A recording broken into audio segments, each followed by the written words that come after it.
Bom, boa tarde a todos, bem-vindos aí, todos que estão conosco, acompanhando esse webinar para a gente falar de navegação digital de pacientes com foco em oncologia. Estou super feliz aqui, animada, né, de estar com esses painelistas incríveis aqui para a gente discutir esse tema. Acho que vai ser uma próxima hora super produtiva para discussão, aprendizado, troca. Eu vim aqui aprender bastante, então estou bem animada. Vou apresentar aí vocês brevemente, chamar para vocês falarem um pouquinho, um oi aí para quem está assistindo a gente, aí depois a gente começa. Então, vou começar puxando a sardinha para as mulheres, mas também porque ela deve ter sofrido bastante isso no colégio, porque ela chama Alice, né? Então, estava sempre ali primeiro. A Alice Coelho Dias está aqui com a gente, a enfermeira navegadora oncológica do Hospital da Baleia. Alice, fala umas palavrinhas e apresenta um pouquinho para o pessoal. Boa tarde a todo mundo. Estou muito feliz de estar aqui, né, contribuindo e aprendendo muito também, né? Queria agradecer a Nilo pelo convite, tá? Estou falando aqui de Belo Horizonte, sou enfermeira oncológica há 14 anos, já trabalhei em alguns serviços públicos e privados aqui de Belo Horizonte e atualmente estou aí à frente da equipe de navegação oncológica do Hospital da Baleia, aqui em Belo Horizonte. Obrigada, Alice, obrigada por ter topado o convite aí, esse debate. Bom, a gente tem também o Marcos Adriano Jota, aí, que é cirurgião oncológico, diretor nacional hoje de parcerias lá da Sociedade Brasileira de Cirurgia Oncológica. Obrigada, Marcos, por ter aceitado o convite. Se você puder falar um pouquinho para a gente sobre você, umas palavras. Falar é uma coisa que eu gosto pouco, né? Boa tarde a todos. Muito obrigado a todos e a todas. Muito obrigado, Ana, pelo convite, Nilo, pelo convite. Eu sou cirurgião oncológico e me considero também hoje um gestor do cuidado, que seria aquele profissional de saúde que atua tanto do ponto de vista operacional, ali no corpo a corpo, no dia a dia com os pacientes, mas também faz o backstage, também sabe navegar o doente, também sabe fazer decisão baseada em dados e tudo aquilo que a gestão traz de necessário para o melhor atendimento ao nosso paciente. Mais uma vez, muito obrigado. E por último, mas não menos importante, né, o Mike Darlan está aqui conosco, ele que é gerente de produtos de oncologia lá da Unimed Londrina, vai trazer esse aspecto, né, da fonte pagadora aí, dos pagadores da operadoras de saúde. Mike, fala um pouquinho sobre você e muito obrigada por ter aceitado o nosso convite. Obrigado, agradeço a Nilo, agradeço aqui os colegas que estão para a gente conversar um pouco.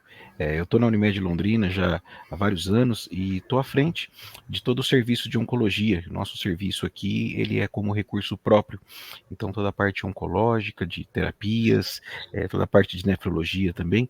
Então, nesse momento eu gerencio e represento aqui a Unimed Londrina com vocês. Bom, mais uma vez, obrigada a vocês todos. Acho que vamos ter uma tarde proveitosa aí de discussão, uma tarde não tanto, viu, Marcos, né, para a gente conversar tanto tempo assim, é só uma hora, então a gente não vai falar tanto. Só para dar um contexto, e aí a gente começar o nosso bate-papo, né, dar um pouquinho de histórico aí sobre essa navegação oncológica, né, a navegação ela começou lá na década de 90, né, então não é algo tão novo assim, né, o Harold Freeman trouxe ali, e acabou percebendo que muitos pacientes oncológicos, né, especialmente aqueles mais vulneráveis, enfrentavam alguns desafios aí para acessar cuidados mais adequados, então ele criou esse papel do navegador de pacientes para conseguir ajudar essas pessoas a navegarem, né, a gente sabe que o sistema de saúde é complexo, então sempre precisa desse suporte aí para conseguir enfrentar esses obstáculos do sistema, né, então essa pessoa tinha esse papel de oferecer um suporte emocional, educacional aí, até logístico mesmo para o paciente. Desde então, a navegação ela evoluiu bastante, ela se espalhou aí pelo mundo, hoje tem uma prática muito valorizada, né? E o objetivo é garantir que os pacientes recebam aquele cuidado certo, no momento certo, atendendo, né, as necessidades aí de maneira mais completa, né? Acho que hoje a gente está vivendo um momento apesar dos avanços que a gente já teve, né?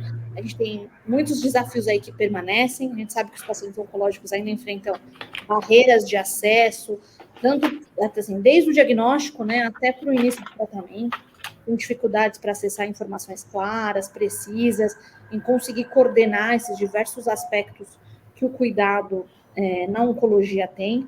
E, somado a isso, a gente tem um sistema de saúde, né, que é complexo, fragmentado, às vezes tem muita falta de comunicação entre essa equipe de saúde, né, que compõe esse cuidado, que é um cuidado que não é entregue por uma pessoa só, né, nem por uma instituição só, tem muitos setores envolvidos. Isso pode levar a atraso no tratamento, duplicação de exame, enfim, um impacto negativo aí tanto para o paciente quanto para o sistema de saúde, né? E hoje a gente vai tentar explorar um pouquinho desses desafios, coisas que já deram certo, o que a gente vê de perspectiva para superar eles, né, e começar a escrever aí boas histórias, somados, obviamente, ao nosso avanço digital. Então, para começar, vou começar perguntando aí por Marcos Adriano, na tua visão, né, o que é essa navegação oncológica hoje e o que desse conceito inicial lá do Freeman se modificou, o que se mantém aí para os dias de hoje? Hoje, eu considero a navegação dos pacientes, e é interessante que esse conceito seja muito bem entendido. A navegação, ela iniciou lá em 1990, como você colocou, e hoje nós tivemos uma evolução da navegação, que é a navegação digital, o tema desse nosso webinar.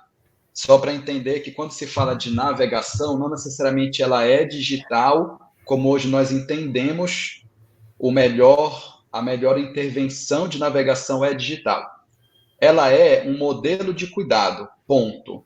Conceitualmente, navegação de pacientes, seja uma navegação digital ou não, ela é um modelo de cuidado, hoje considerado totalmente essencial na oncologia moderna.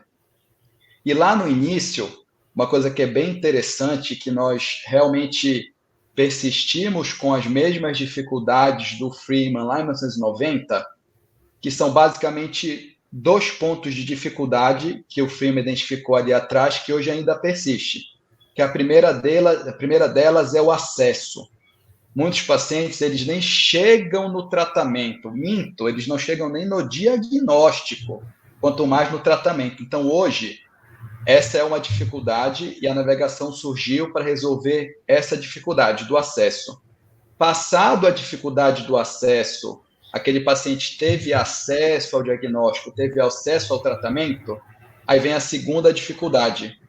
Tendo acesso, como é que eu consigo dar um acesso adequado e oportuno? Ou seja, os mesmos problemas enfrentados no surgimento da navegação, eles existem até hoje, e das dificuldades vem a resposta para o que a navegação serve. Ela serve para isso. Ela serve para esse paciente ter acesso tanto ao diagnóstico quanto ao tratamento, e já partindo do acesso, ela ajuda para que esse tratamento seja adequado e oportuno, com todos os benefícios. Dito isso, para finalizar, é muito importante que a turma aqui entenda que quando nós falamos de navegação, não necessariamente precisa ser aquele paciente que já tem o anátomo patológico com o diagnóstico firmado. Nós devemos começar a navegar os pacientes desde a fase, às vezes, pré-clínica, da fase clínica inicial, quando esse paciente tem sintomas que podem sugerir uma doença oncológica. Daí também a importância das plataformas digitais de navegação, com as campanhas, com as mensagerias. Quando você trabalha com grupos populacionais navegados, eu não estou falando de navegados já com diagnóstico oncológico, aqueles grupos navegados por fatores de risco, por idade, por sexo, a navegação ela deve começar desde a fase do diagnóstico. Tratar e cuidar desses pacientes, há um emagrecimento não explicado, sangramento nas fezes, dores abdominais, vômitos incoercíveis, desde isso. Vamos lembrar sempre da navegação, não necessariamente com o diagnóstico anatomopatológico, a coluna, a biópsia para frente, mas nós também podemos e devemos navegar o paciente desde antes disso. Nossa, perfeito, né? Legal, porque a gente, assim, a oncologia está muito ligada a uma questão preventiva, né? Senão a gente não tinha todas as estratégias de rastreio aí que existem. Eu acho que você trouxe um ponto essencial. Quanto antes a gente consegue entender esse sintoma e manejar ele, a gente tem desfechos mais positivos, né? Eu até queria pegar esse gancho para aproveitar a experiência da Alice aí, no dia a dia, né, tendo trabalhado em serviços particulares, serviços públicos, né, como é que é a tua experiência, como é que você enxerga essa evolução, né, da navegação oncológica e os benefícios aí, pensando em todas essas fases como o Marcos trouxe? Sim, eu acho que com a entrada, né, porque antes essa navegação, quando ela se iniciou lá na década de 90, nem sempre ela era feita por profissionais capacitados, né? Então, eu acho que a entrada de um profissional, do enfermeiro, navegador, para atuar nessa jornada desse paciente, né, desde a fase pré-clínica que o Marcos trouxe aí, de quando o paciente ele chega no serviço com uma autossuspeição de câncer, que ele ainda não tem um diagnóstico, né, até ele tratar, o enfermeiro com o conhecimento, com as habilidades que ele tem, né, de comunicação, de orientação, de conseguir tomar uma decisão importante para o tratamento desse paciente, né? Eu acho que tudo isso veio acrescentando, né, nessa jornada e interferindo positivamente no desfecho desse paciente, né? O que eu vejo, assim, na minha experiência, que antigamente o profissional, enfermeiro navegador, ele ficava muito restrito aos serviços privados, né? E hoje eu vejo um crescimento muito grande de navegação nos serviços públicos, né? Com uma parte preventiva mesmo, ou com uma parte, né, que eu atuo mais hoje, que já é do paciente ou com autossuspeição ou com paciente diagnosticado, né? Então, e assim, isso no serviço público, né, que é onde eu estou hoje, eu posso afirmar que traz um impacto muito positivo nesse desfecho, porque pelo nosso perfil de paciente, nós temos várias barreiras que a gente precisa vencer com o próprio paciente, que são as barreiras socioeconômicas, né? As barreiras de linguagem que esse paciente apresenta, de orientação e até a barreira tecnológica, que hoje a gente possui essa ferramenta, né? Mas alguns pacientes, eles possuem essa barreira tecnológica. Então, a gente tem que trabalhar o engajamento, né? Com mensagens simples, programas simples, né, para que ele entenda a nossa linguagem e consiga aderir a esse tratamento, né, esse acompanhamento. Perfeito, você trouxe um ponto que a gente sempre discute em saúde digital, né, que é o letramento digital também desse paciente, né, a gente entende que aumenta muito o acesso, mas essa inclusão, ela também é importante, né, ainda mais quando a gente está trabalhando com algumas classes sociais que têm menos letramento, principalmente o digital, como a gente consegue incluir eles para se beneficiarem também, né, desse fluxo, né? Sim. Mike, aproveitando os benefícios aí para fechar aqui a nossa visão, né? Você hoje, como gestora aí da operadora, né? Que você consegue entender esses benefícios da navegação do ponto de vista da operadora de saúde, né? Olha, Ana, assim, a gente tem mesmo tendo um público um pouco mais selecionado, que é o pessoal que consegue ter um plano de saúde, os desafios não são muito diferentes, não, né? Da questão do acesso, até o paciente aceitar, né? Porque quando você, assim, se você não procurar, você não acha. Então, muitas vezes eles não querem nem fazer exame para justamente não encontrar nada. Então, nós temos, assim, uma coisa bem marcante, que é o momento em que esse paciente está diagnosticado, e aí nós, culturalmente, e até o motivo de existir as operadoras, né, é tratar. Ou seja, diagnosticou, a gente vai entrar com tratamento. E a gente tem uma evolução muito boa, né, em relação a diversos tratamentos de câncer, seja cirúrgico, seja isso compartilhado, né, fazendo um sequencial aqui com a quimioterapia e outras terapias que a gente tem. Então, tá muito bem treinado, tá muito evoluído isso, os tratamentos, que é essa fase posterior. O que nós, como operadora, temos investido bastante, e assim, em Londrina já tem se destacado muito isso, que é o rastreio que você faz com esse paciente, né? Não só para câncer, mas o quanto a gente tem evoluído para outras patologias. Né? Um exemplo que a gente vem trabalhando aqui é o paciente que está ligado à nefrologia, né? Doenças nefrológicas que você fala, olha, o que a gente pode fazer para que ele não venha a evoluir com uma doença grave? Quais são os pontos que a gente pode identificar, seja em exame, e identificar aqueles que não fazem exame, né?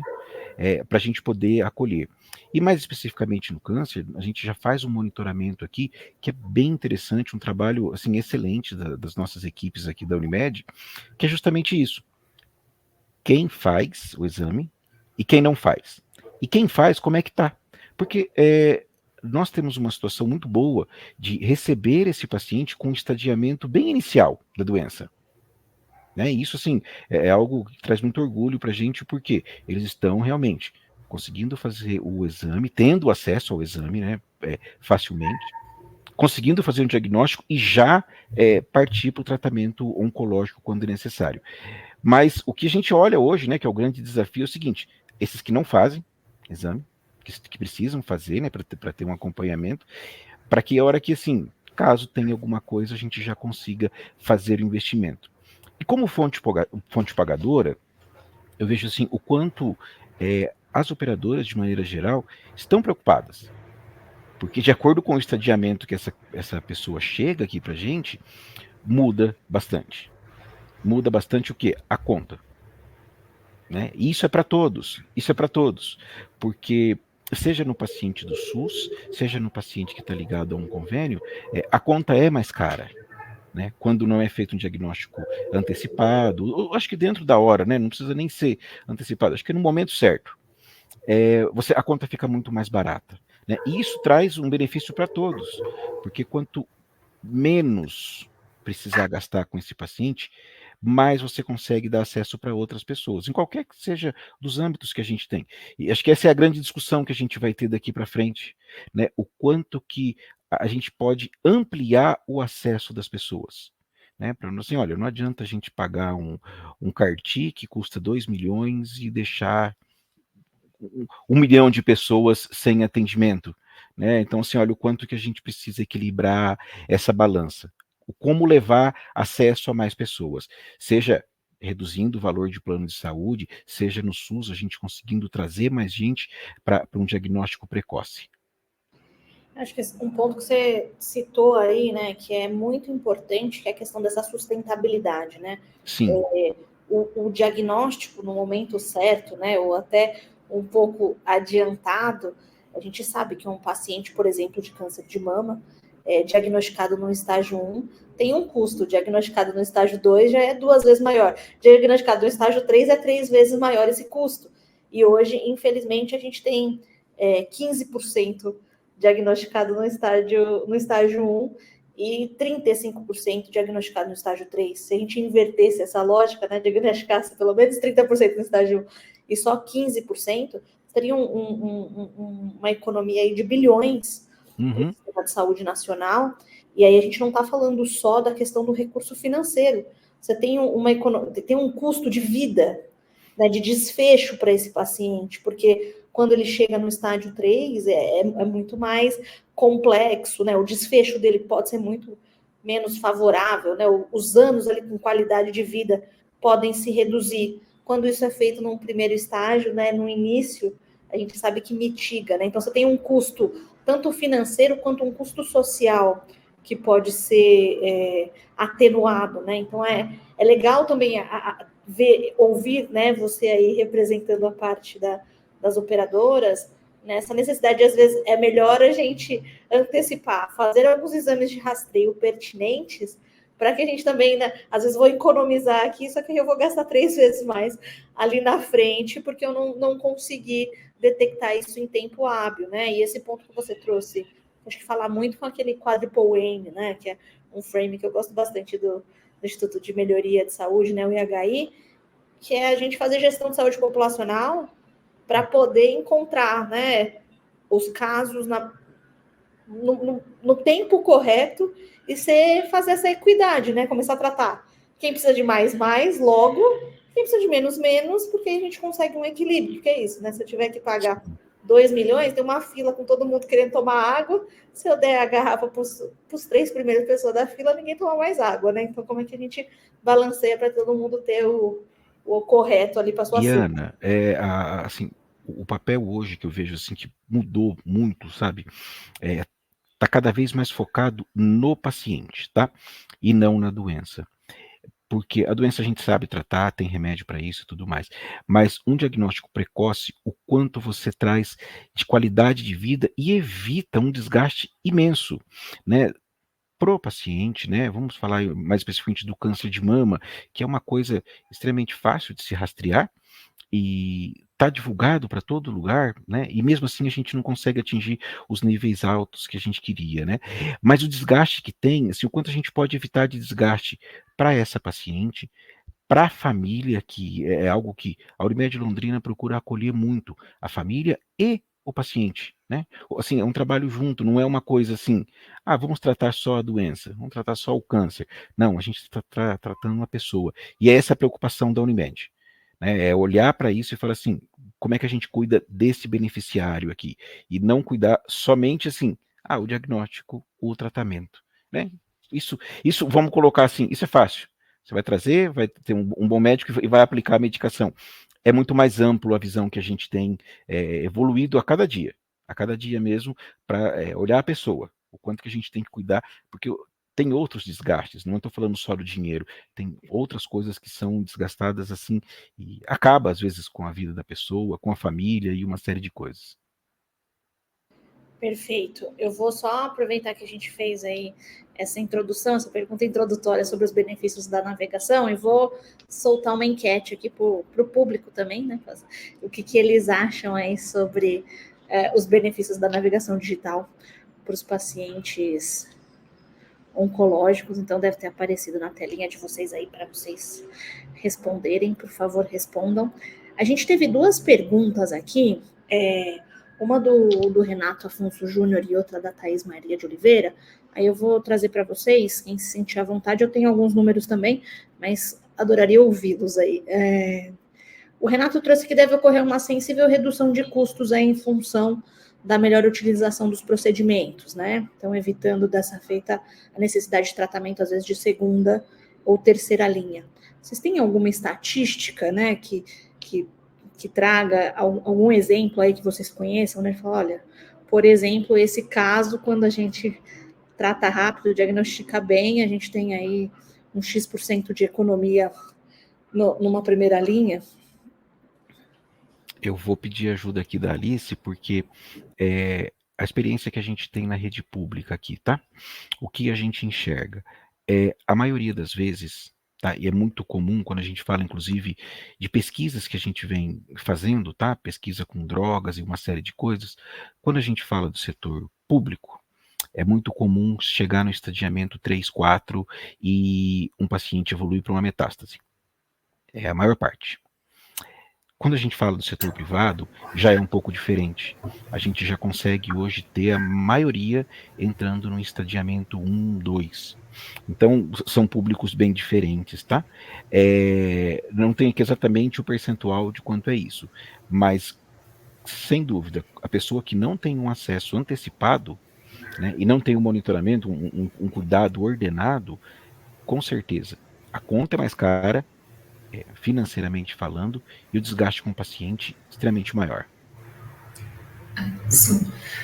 Eu também não tenho esse número exato para te trazer, mas o que a gente percebe na nossa prática é assim, como a gente tem esse perfil de paciente que ele já chega com o diagnóstico no estágio mais avançado, a gente precisa de um suporte maior de cuidado para esse paciente, tá? Então, é um paciente que geralmente vai usar mais drogas, é um paciente que vai mais ao nosso pronto atendimento, que ele vai ter que ficar internado por um determinado tempo, né? Vai precisar de mais exames, ele vai precisar de apoio de, muitas vezes, da equipe de cuidados paliativos, suporte nutricional, suporte fisioterápico, Porque se ele chegasse antes uma outra condição de saúde, ele não precisaria passar por várias dessas sessões, por vários desses profissionais, ele não dependeria de tantos cuidados, que gera geralmente um ônus muito maior, né? Assim, isso às vezes inviabiliza a sustentabilidade financeira do hospital, né? Porque a gente tem uma tabela de pagamento diferente, né? De SUS e privado, né? E a nossa tabela ela não é reajustada há muitos anos, né? Então, isso por si só já vai tornando as coisas um pouco mais inviáveis, né? E o nosso perfil de paciente, ele demanda um cuidado muito grande, né? Paciente que retorna muito. Então, isso financeiramente fica muito mais caro. E assim, a gente depende de muitos profissionais para atender esse paciente, né? Então, a gente também tem um despendimento profissional durante essa jornada aí, né? O nosso sonho é que o nosso paciente também chegasse para a gente, aí, a maioria no estágio 1, 2, né? E a gente depende das políticas aí de rastreio, né? Muito da saúde básica para que a gente receba esse paciente, assim, mas hoje isso ainda não é realidade. Eu até imagino aqui o doutor Marcos, né, até para tratar esse paciente, né, doutor, a dificuldade, acho que muda um pouco de acordo conforme ele chega, né, doutor? Isso, Mike. Sem sombra de dúvidas, no melhor dos cenários, esse paciente com doença precoce, esse paciente ele consome muito menos, tanto material de dinheiro, né, de recursos financeiros, quanto recursos humanos, de uma equipe de enfermagem, por exemplo. A Alice deve ter uma experiência absurda nisso e muitos exemplos para colocar. O paciente ele consegue ser tratado normalmente cirurgicamente falando, esse paciente recupera da cirurgia, fica bem, não vai precisar de uma quimioterapia, e aí você consegue tratar mais pacientes porque sobram mais recursos. Eu entendo que isso é muito interessante. Por exemplo, o que o Renato colocou, no câncer de cólon, quando você trata o paciente, até tem uma publicação bem interessante, americana, do Colégio Americano de Cirurgiões, onde ele avaliou mais de 2.000 pacientes. E o que é que eles perceberam?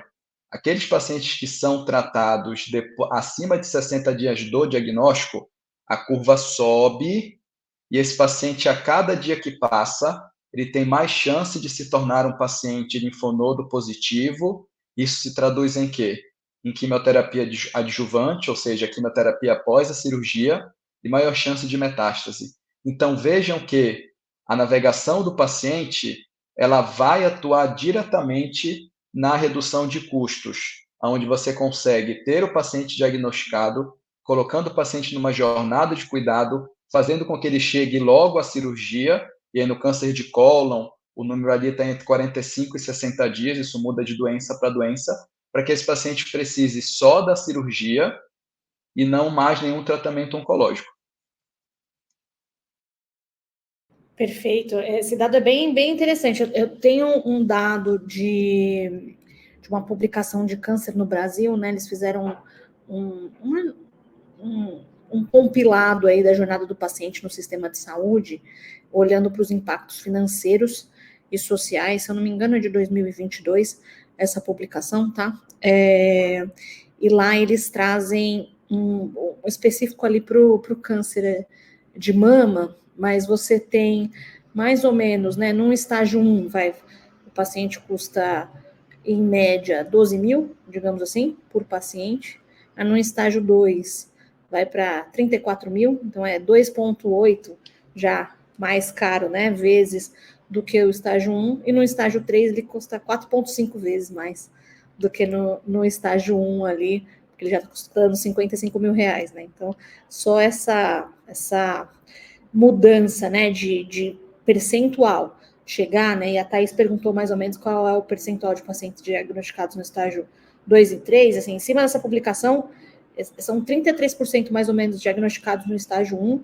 54% no estágio 2 e 13% no estágio 3, olhando tanto para público quanto privado. Esse estudo é interessante porque eles fizeram essa varredura olhando para esses dois recortes, né, então o mais caro ainda é menos, mas você tem muita gente ali no intermediário, que é o estágio 2, que já é quase 3 vezes mais caro, né? Então, se a gente fizesse essa, como eu falei, 54% aqui, 50% aqui, se só houvesse essa inversão, a gente já teria uma economia de recursos, assim, absurda, e como o Marcos trouxe, né? A gente conseguiria trabalhar melhor esse recurso, né? Porque aí, em vez de tratar 5 pessoas, a gente trataria 15, 20, por conta do volume aí financeiro, né?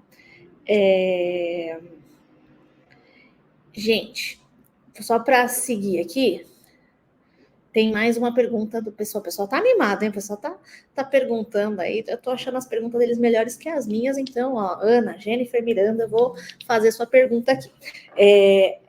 Direcionou para a Alice, mas a gente conta com vocês, viu, Mike e Marcos também, para trazer a visão. Ela gostaria de saber se na sua atuação vocês estabeleceram critérios de entrada e saída para o programa de navegação, né? Então, tem critério de elegibilidade, até quando se cuida, e depois os outros, se quiserem também trazer um pouquinho de experiência aí. Sim, nós temos esses critérios. O que acontece? Antes, no hospital, a gente navegava 4 linhas oncológicas, né? As mais prevalentes, que eram mama, cabeça e pescoço, colo uterino e próstata. Só que a gente percebeu que a gente estava ficando com muitos pacientes aí perdidos, né? Sem um acompanhamento mais de perto. Então, a gente resolveu mudar o nosso modelo de navegação no hospital.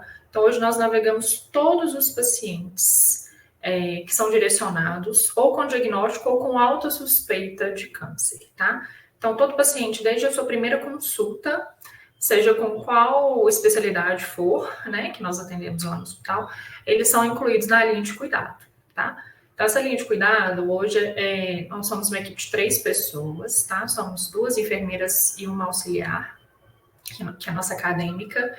Então, nós acompanhamos hoje essa trajetória do paciente até o primeiro tratamento, tá? Seja ele qual for, né? Ou se for definido que esse paciente não é elegível a um tratamento conservador, uma cirurgia, químio, rádio, hormonioterapia, tá? Então, se ele fez exames, né? Ou se ele fez um exame, foi diagnosticado que não é câncer, a gente encerra a navegação dele, ou até o primeiro tratamento, tá? A única jornada mais longa que a gente tem aí são para as pacientes de mama. Então, a gente acompanha as pacientes de mama adjuvante, né? Que são as pacientes que fazem primeiro a cirurgia e após a quimioterapia. A gente acompanha essas pacientes até a primeira sessão de quimioterapia. E as pacientes de neoadjuvância, que fazem primeiro a quimioterapia e depois a cirurgia, a gente acompanha elas até a cirurgia, tá?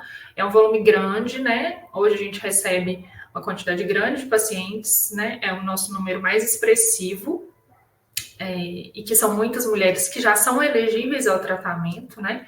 A gente geralmente não chega lá uma paciente que só opera e depois não precisa de um tratamento devido ao estadiamento que ela chega, mas hoje a nossa linha de cuidado é essa, né? São todos os pacientes com autossuspeição no diagnóstico de câncer até o seu primeiro tratamento. Posso? Deve, na verdade, né? Não Claro. Pode, não deve. Eu vou falar um pouco de linhas de cuidado cirúrgicas. Eu sei que, obviamente, que o paciente oncológico, o cuidado é global, a gente precisa entender o paciente em todas as etapas, mas eu trabalhei durante meus últimos 11, 12 anos linhas de cuidado cirúrgicas. E respondendo ao que a Ana comentou, critérios de entrada era qualquer diagnóstico oncológico com indicação cirúrgica. Na operadora que eu trabalhava, nós dividíamos entre a primeira consulta ou a primeira avaliação, entre aquelas doenças que tinham mais probabilidade de tratamento cirúrgico, elas iam para o cirurgião primeiro, seja por uma triagem dos exames, para saber se era metastático ou não, e aquelas doenças que tinham maior probabilidade de quimioterapia iam para um oncologista clínico. Ou seja, critérios de entrada, normalmente TGI, colo retal, estômago, vinha para o cirurgião para triagem, doenças de pâncreas, fígado, geralmente vinha para o cirurgião. Critérios de saída, normalmente nós utilizávamos na linha de cuidado cirúrgica o critério temporal. O paciente tinha o diagnóstico, ele entrava na linha de cuidado cirúrgica, porque nós já sabíamos que ele era cirúrgico por uma triagem prévia, Isso o paciente, sem saber que estava sendo triado, ele estava sendo triado, porque existia análise dos exames num backstage. E o critério temporal a paciente operou, teve alta hospitalar, 30 dias após a alta, esse paciente ele saía do programa de navegação cirúrgica. Se esse paciente ele tinha indicação de quimioterapia adjuvante, ele passava para ele passava, entre aspas, para a navegação oncológica. Se esse paciente ele não tinha critério de quimioterapia adjuvante, ele ficaria somente em follow-up, para entregar um cuidado para todos e que todos merecem, nós não conseguíamos olhar esse paciente durante um longo tempo, depois dele ter operado, não precisar de quimioadjuvante, só controle de exame, ele passava para outra linha de cuidado. Mas a cirúrgica era entrada, uma doença potencialmente cirúrgica, saída 30 dias após a alta hospitalar. Bem legal, né? Aqui nós trabalhamos como disse, em 2 etapas, né? Nós temos todo um trabalho aqui de rastreio. Então, é antes do diagnóstico, né? Então, mais efetivamente, a Unimed Londrina hoje ela trabalha com rastreio de mama e cólon de útero, e mais voltado para a área masculina, né? Próstata e intestino. Então, são doenças que a gente tem trabalhado para diagnosticar o mais rápido possível e para que tenha um monitoramento dos exames desses pacientes, né? Que com simples exames, às vezes, esses diagnósticos são mais rápidos, né? E depois, uma vez diagnosticado, aí sim entrar o tratamento, e nós fazemos o acompanhamento até normalmente o final da quimioterapia dele, em torno de 30 dias, um pouco mais, ou nós, em casos mais relevantes, né, que precisa, nós temos um setor que faz todo o acompanhamento do paliativo.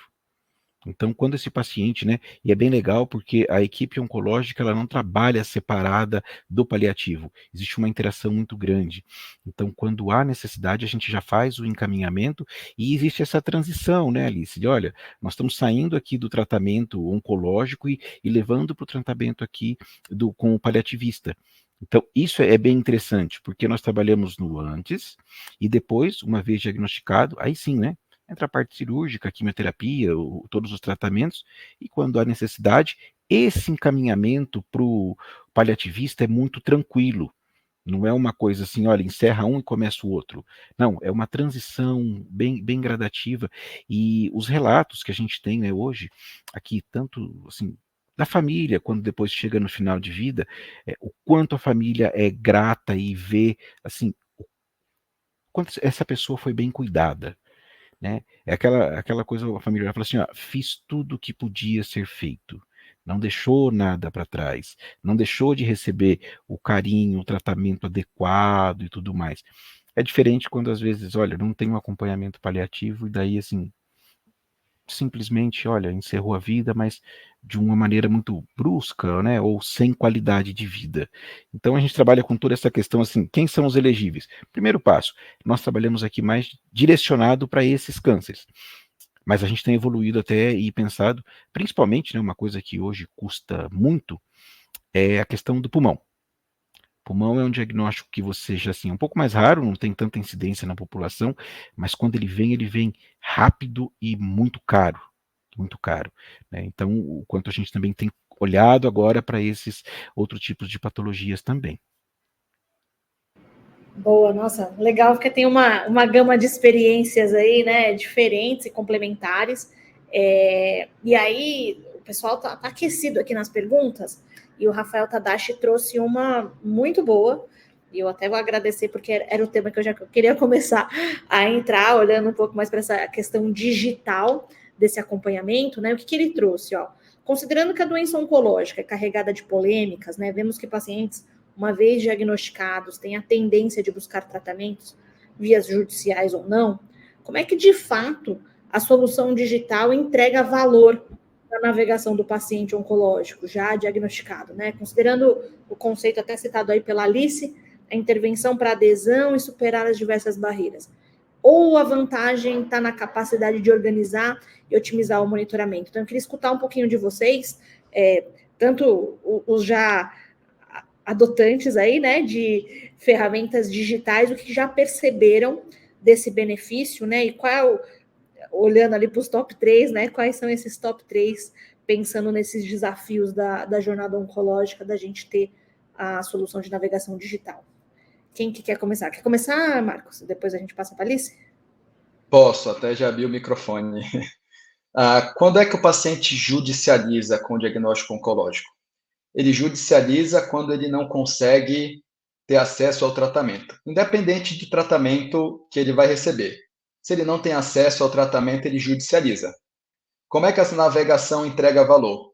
Ela entrega valor quando ela já começa a navegar o paciente na realização do exame. Vou dar o exemplo do câncer coloretal, que é a doença que eu mais trato.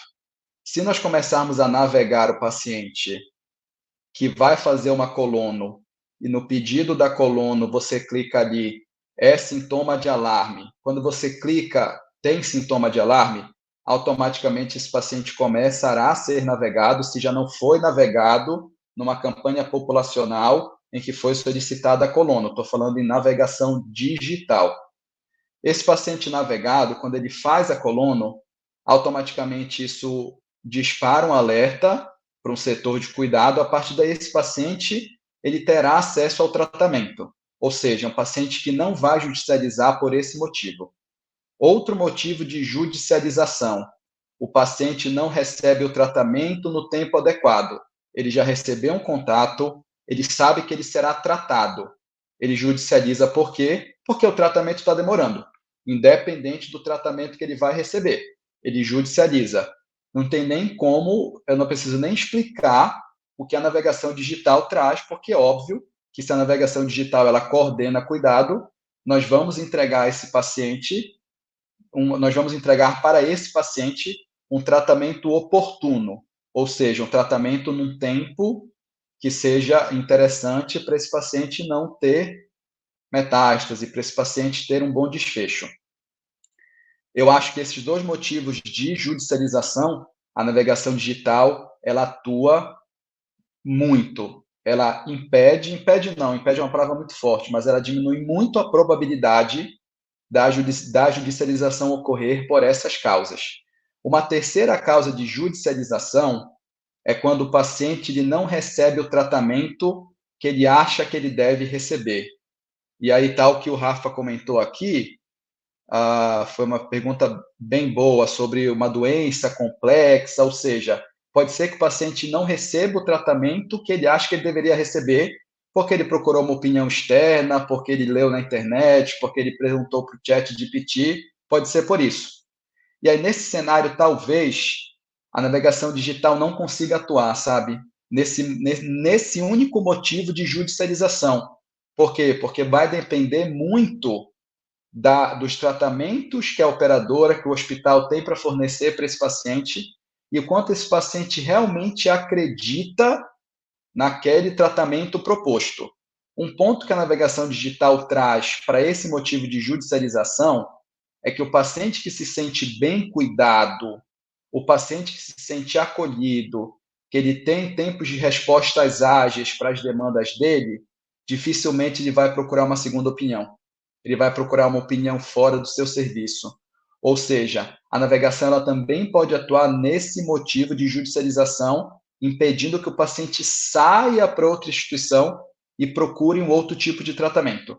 Não que o paciente não possa procurar uma segunda, terceira, quarta opinião. Não é isso que eu estou dizendo.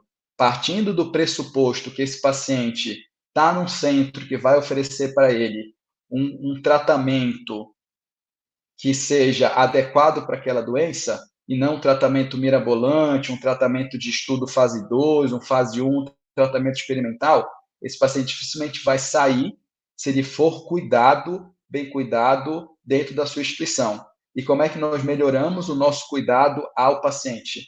Com a navegação dos pacientes e, preferencialmente, a navegação digital.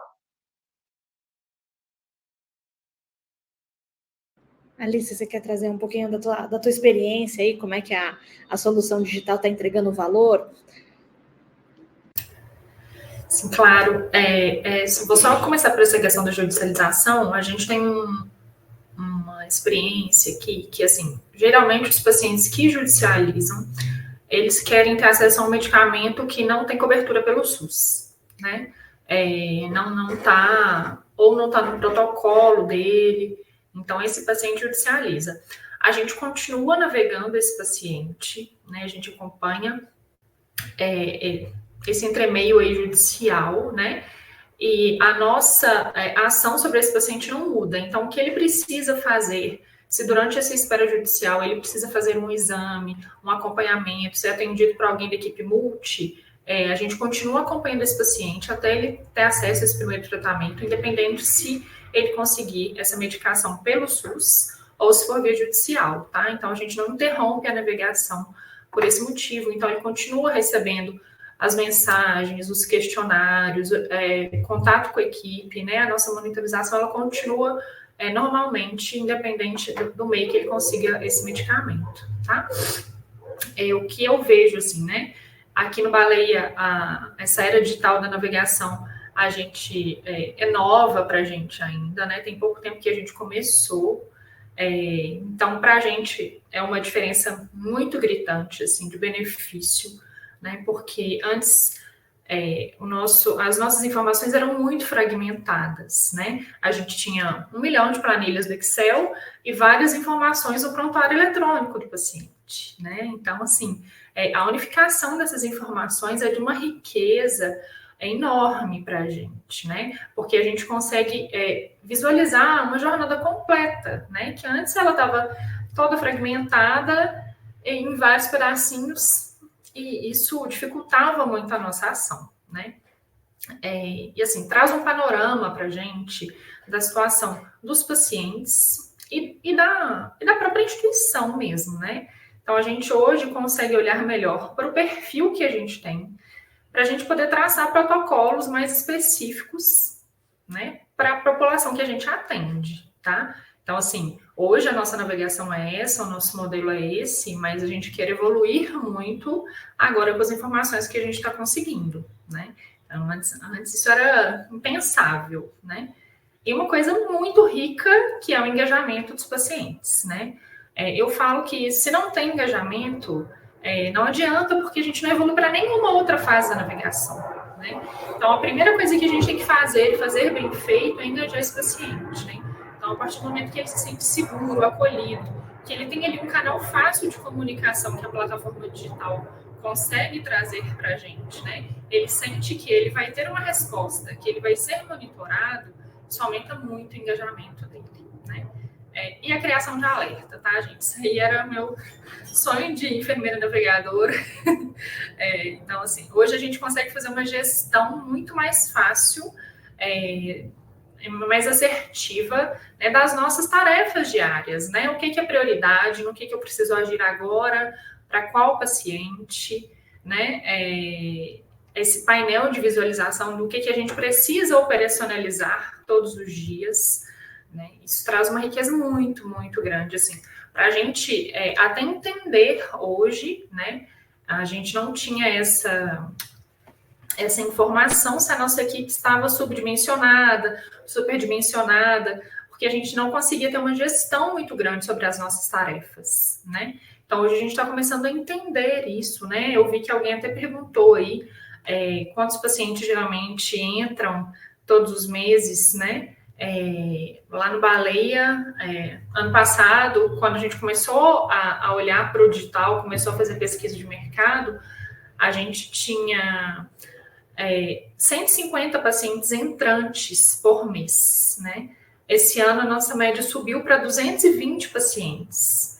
Então, assim, a gente recebe um volume muito grande de pacientes por mês e a gente precisa usar a plataforma para ela mostrar para a gente ali onde é que a gente está tendo tempos grandes de demora nesse tratamento, né? Porque isso a plataforma traz para a gente. Olha só, onde é que nessa jornada aqui a gente está tendo mais dificuldade para a gente conseguir promover melhorias internas, né? Para que a gente reduza esses tempos, porque a gente entra muito paciente na linha, né? Não é uma linha tão longa, mas como eu não consigo atender todos os pacientes em tempo hábil, eu tenho muito mais paciente entrando do que paciente saindo da linha de cuidados, né? Então, esse é um desafio, assim, né? Mas a plataforma, ela hoje nos permite isso, essa visão de onde estão os nossos problemas para resolvê-los e conseguir atender um número maior de pacientes com uma qualidade melhor de assistência. Nossa, perfeito esse ponto que você trouxe, né? Acho que a questão da centralização, né? A questão também da facilidade de acesso, né? Da pessoa, como o Marcos trouxe, né? A pessoa ela vai judicializar se ela não se sentir cuidada. Mas quando tem uma conveniência, é rápido aquela tratativa, né? Ela entende que alguém está acompanhando o caso dela, né? E esse ponto que você trouxe que agora dá para analisar e entender, né, onde a gente pode investir o nosso tempo, né? Porque realmente sem a informação, às vezes a gente começa a se debruçar nos protocolos errados, nos processos. Não são errados, mas não é aquele que está precisando para essa instituição, né? Não é a característica da instituição, não é o perfil da instituição. E às vezes a gente está fazendo ali, até seguindo a epidemiologia, mas a gente está num outro viés aqui, e entender essa realidade, acho que traz muita assertividade para o trabalho, né? Que legal que vocês estão tendo essa experiência positiva. Mike, como é que tá lá na Unimed Londrina, que vocês estão usando? Você trouxe aí um programa robusto de rastreio, intervenção e até a parte do cuidado paliativo, que é super conectado, né? Com tanto a qualidade de vida quanto a redução de custo aí para o paciente, principalmente oncológico. Como é que está essa parte da digitalização desse acompanhamento de vocês? Claro, claro, assim, a tecnologia, ela colabora muito, tá? Nós aqui, a gente consegue montar uma parametrização para identificar esses pacientes que estão fazendo exames, que não estão, né? E incentivar através de campanha, envio de e-book. E uma coisa que o Dr. Marcos trouxe aqui é bem importante, né? Quando que ele judicializa? Quando ele recebe o não. O não para quê? O não do tratamento, o não do tempo, ou o não daquilo que ele estava esperando, né, doutor? Olha, doutor, eu imaginava que eu ia chegar aqui e ia tomar o remédio de última geração. Não, você não precisa desse agora, né? Tem outras linhas de cuidado. E aí, Ana, uma coisa que é muito interessante, né? Qual que é o perfil normalmente do paciente que acaba judicializando? Aquele que não é acolhido, aquele que não recebe a informação. Então, o papel que é feito aqui desse acolhimento antes do diagnóstico, de incentivo para fazer o exame, o doutor falou o quanto ele trata, né, a questão ali de câncer de intestino. Olha, eu tenho um paciente que está sendo pedido aqui um sangue oculto nas fezes. Espera aí, esse paciente já criou um alerta. A gente consegue padronizar isso dentro do sistema e falar assim, esse paciente aqui está com sangue oculto positivo. Espera aí, vamos passar a mão no telefone e ligar para ele? E uma coisa que é bem legal, né? Quando a gente fala de acolhimento, tem um outro papel que é importantíssimo, que é o envolvimento. Não adianta a Unimed Londrina pegar e ligar lá para o paciente Dr. Marcos e falar, olha, o senhor deu um positivo aqui no sangue oculto. Fala, peraí, quem é você? Da onde que você saiu? Né? Como é que você sabe disso e tudo mais? Então, é um trabalho em parceria junto com o médico. Então, o próprio médico, a hora que ele fala assim, esse paciente ligou o alerta, esse paciente tem um sinal amarelo aqui, o próprio médico já fala sobre isso com o paciente. Então, é uma parceria muito boa que a gente tem aqui com os nossos médicos, que é colocar eles em programa, né? Coloca o paciente no programa assim, olha, esse paciente começou um diagnóstico, começou uma linha que a gente precisa acompanhar. Isso já é informado para a gente, para que, assim, olha, a Unimed vai te ligar para saber como é que você está, como é que está sendo acompanhado. Isso, vou trazer um outro exemplo que não é oncológico, mas é do nosso programa aqui de diabéticos. Quando já é identificado, o médico identifica isso no sistema, e o quanto a integração é importante, né, Alice? Para que a nossa equipe possa ligar e falar, opa, peraí, você vai entrar no programa. Ó, nós estamos te acompanhando, a gente quer que você melhore, o que a gente pode fazer? E aí você manda e-book, você liga, você acompanha. Então, é envolvimento. E a questão, assim, da tecnologia, eu vejo que ela é complementar. Se você não tem esse corpo a corpo do paciente te identificar, né, te reconhecer como um cuidador, não adianta, tá? Você pode falar, baixa o aplicativo, ele não quer falar com a máquina. Depois, sim. Mas antes não adianta, né? A gente ainda precisa dele falar assim, com quem eu falo? Aonde que... Olha, eu piorei. Eu tô com algum sintoma diferente do que estava antes. Para quem que eu vou ligar? Porque ele quer ligar. Ele não quer mandar mensagem, eu não tô bem. Ele quer ligar, falar assim, oi, enfermeira, olha, hoje eu acordei com dor no corpo. Como é que a gente vai fazer? Então, são coisas complementares, não dá para andar sozinho. né? Não tem como a gente fazer sem a parceria com o médico e principalmente o envolvimento com o paciente. É caso quando vai evoluindo mais, inclusive colocar a família junto. Perfeito. Acho que são sempre ações né, assim, dimensionais, né? Todas as pessoas, elas são multidimensionais, né? Quando a gente está tratando de uma patologia tão complexa também, a gente tem que lembrar desse centrismo na pessoa, né?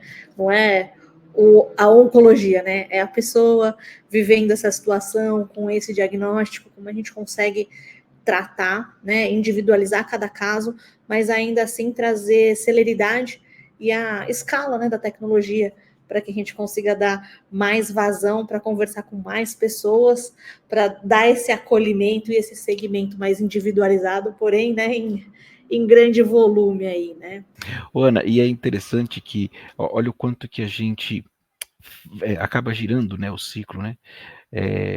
Existia o médico da família, que era quem ia na casa do paciente, e aquele cara sabia assim, eu conheço você, eu sei da tua família, eu sei que você tem cachorro, né, eu sei que você mora em tal lugar. A gente está tendo que voltar para isso, né, que é o corpo a corpo, falar assim, eu te conheço, eu conheço a tua família, eu conheço que você está com o exame atrasado. Né? Então, olha como a gente acaba girando todo esse ciclo e voltando, né, em coisas, vou colocar assim, complexas, mas ao mesmo tempo simples. A gente vai renovando, né? Porque a gente consegue abordar algumas coisas de maneira diferente para fazer as entregas que eram feitas, né? Acho que quando a Alice trouxe ali, né, essa centralização das informações do paciente para você conseguir ver isso como uma jornada, né? Facilita muito nesse manejo, porque aí você consegue entregar para a pessoa aquilo que você tem visibilidade, para você ter um raciocínio clínico ali, um raciocínio crítico para poder auxiliar ela no próximo passo, né? Isso facilita bastante também. Gente, só para a gente ir encerrando, aí não vou deixar a Regina sem resposta aqui, viu, Alice? Porque foi muito voltada aqui a pergunta dela. Você citou números aí em capacidade mensal, e aí o pessoal quer saber, assim, isso que você está trazendo são novos casos, são pacientes de uma linha de cuidado só, de vários diagnósticos, se você puder desmistificar esse número um pouquinho? Você está no mudo. Perdão. São de vários diagnósticos, né? Esse número que eu trouxe são todos pacientes que chegam para todas as especialidades cirúrgicas ou oncológicas, né? A nossa grande maioria chega para especialidades cirúrgicas, né? Coloprocto, urologia, mama, cirurgia torácica. Então, todos esses pacientes, tá? Estão nesse número. Hoje, a nossa média de entrantes são 220 pacientes mês. Ainda bem que não é de um diagnóstico só, né? Porque está distribuído, a incidência está ali distribuída. A enorme maioria mama, né? Eu acho que mama aí está ocupando mais ou menos 45% desse número. Como diz as publicações, né? É tudo depois de pele, né? Aí mama, primeiro depois de pele é mama, porque pele acaba sendo o mais prevalente aí, né? Sim, Gente, eu queria ir caminhando para o final, escutando para vocês, né, de vocês, perspectivas para o futuro, né? Entendendo aí o caminho digital da navegação, os desafios que vocês trouxeram, o que vocês imaginam, né, que precisa ocorrer ou que vai ocorrer nos próximos anos aí para auxiliar a gente a melhorar, otimizar esse processo de navegação? Vou começar com o Marcos, que não falou tanto da última vez, ele gosta de falar, então vamos abrir aí, aí depois a gente passa para o Mike e termina com a Alice. Eu já estava aqui em abstinência de comentar alguma coisa. Na minha visão, nós precisamos hoje sensibilizar os executivos da saúde e não os gestores do cuidado, porque tem milhões de gestores do cuidado que já são convertidos, ou seja, nós não precisamos pregar para os convertidos. Hoje o que nós precisamos é pregar para os não convertidos e aqueles executivos de saúde que, na maioria das vezes, têm o poder da caneta na mão, para que eles entendam a importância de navegar o paciente. Esse é o primeiro ponto. E depois de entendida a importância de navegar o paciente, entender que navegar um paciente com uma plataforma digital é custo efetivo. é um investimento que com certeza tem retorno garantido, bem melhor do que renda fixa. Certo? Dá para ter retorno com investimento e não é um investimento caro. Dito isso, tendo a plataforma tecnológica, o desafio é dentro de casa, é ter pessoas que realmente entendam a importância e que acreditem na navegação do paciente e desenhar processos bem definidos, porque usando a tecnologia como um meio, com certeza a entrega de um melhor cuidado para o nosso paciente oncológico, essa entrega será totalmente certeira. O Dr. Marcos, ele acaba com a nossa fala, né? Mas assim, eu vejo o quanto que a gente precisa trabalhar em alguns aspectos, né? Primeiro, centralização do cuidado, né? O quanto que isso precisa acontecer, porque tem um monte de gente cuidando e aí, assim, todo mundo cuida e ninguém cuida no final. Então, uma centralização do cuidado, e isso, assim, o quanto que a navegação colabora muito, muito. E aí eu chamo de, assim, de organizar a casa, né? Ordenar o cuidado.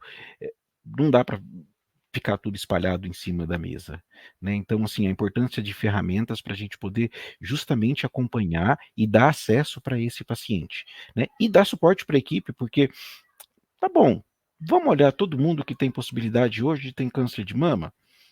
Como? Então, montar parâmetros, colocar isso dentro de um sistema para que ele seja fácil. Olha, essa paciente aqui hoje apareceu e a gente precisa fazer contato com ela porque ela entrou nessa linha que a gente precisa. Precisa cuidar. Então, o investimento, quando você olha perto do resultado que a gente obtém, né, doutor? Assim, é ínfimo porque o quanto você vai trazer. Um tratamento tardio, falando de um tratamento, já paga a conta.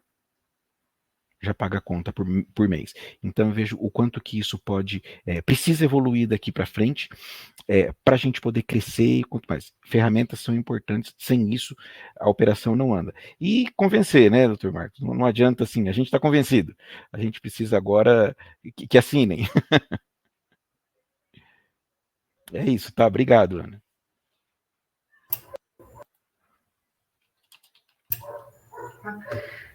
Complementando a fala aí, gente, eu acho que é um desafio muito grande da gente também, além de convencer, né, os nossos executivos sobre essa importância, é uma mudança de paradigma em que as pessoas têm de que o profissional de saúde ele só tem um direcionamento assistencial, né? É fazer os novos profissionais que estão chegando no mercado, os que já estão, terem uma outra visão das ajudas que essa ferramenta traz para a gente, para o nosso dia a dia, de impacto na vida do paciente, né?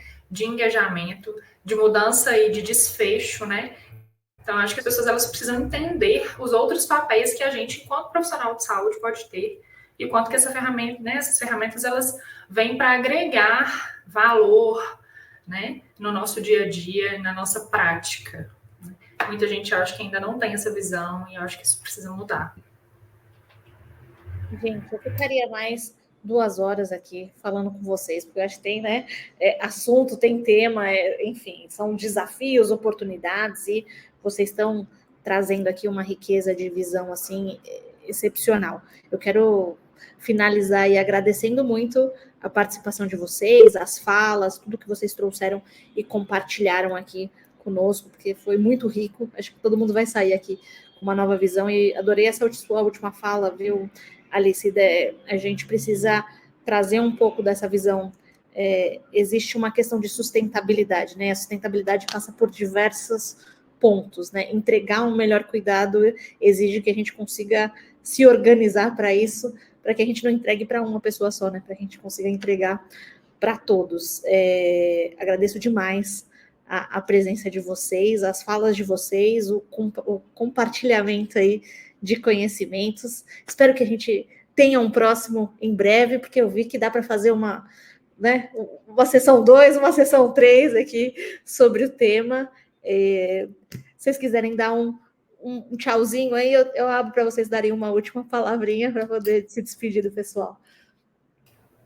Eu agradeço o convite, fiquei muito feliz e honrada de estar aqui com essas pessoas, né, tão inteligentes, são capazes, tá? Agradeço muito e estou disponível aí para as próximas. Se o Marcos deixar a gente falar, tá, Marcos? Eu acho até que eu me comportei bem, viu? Vocês sabem que o meu apelido de infância era Faustão, que não deixava ninguém falar. Mas, olha, para finalizar, agradecer mais uma vez o convite, Danilo, o convite da Ana. Muito obrigado a todos e a todas que estiveram aqui nos escutando.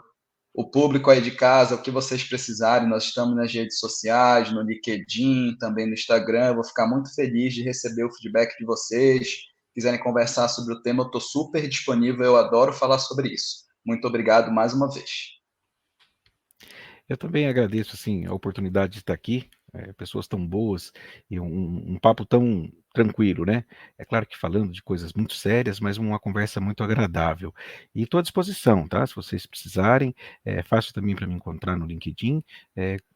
Precisando, é só entrar em contato que a gente consegue trocar muitas informações aqui, tá bem? Excelente, gente. Muito obrigada. Obrigada a todo mundo que nos acompanhou. Desculpa que não deu para fazer todas as perguntas, mas hoje a gente teve muitas perguntas. Depois a gente vai responder para vocês aí, enviar por e-mail também, pedindo a colaboração dos nossos painelistas. E a gente vai se despedindo aqui. Obrigada e até o próximo webinar.